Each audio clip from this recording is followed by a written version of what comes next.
Apa makna syukur?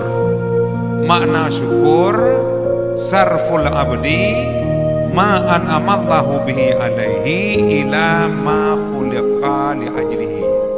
Artinya mari bandung tayo tak pergunakan ubena nikmat Allah yang kejuk la Allah kegedayo ho tak pergunakan kepada jalan yang ridha li Allah.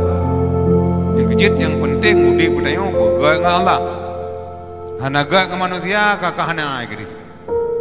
Yang kejut tayo bandung udip tayo bergerak contoh la Allah. Dah contoh nabi-nabi.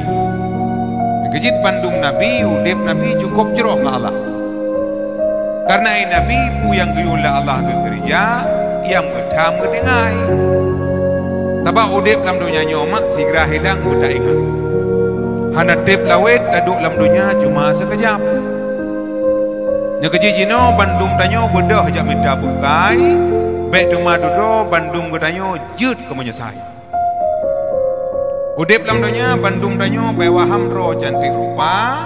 Menyota tilik baik isi titik yang lebih hina. Zalzalil berketahui roh hina mula pun jadi bayi yang hanyi Tuhan benar. Ihda wa idalla yang beri petunjuk yang putihat ba hadarat orang. Yang kejit araya tanyo mulia tanyo hebat tanyo nya menyogopi hebat le Allah. Menyo hana ke hebat le Allah ke mutabah hate hana yum.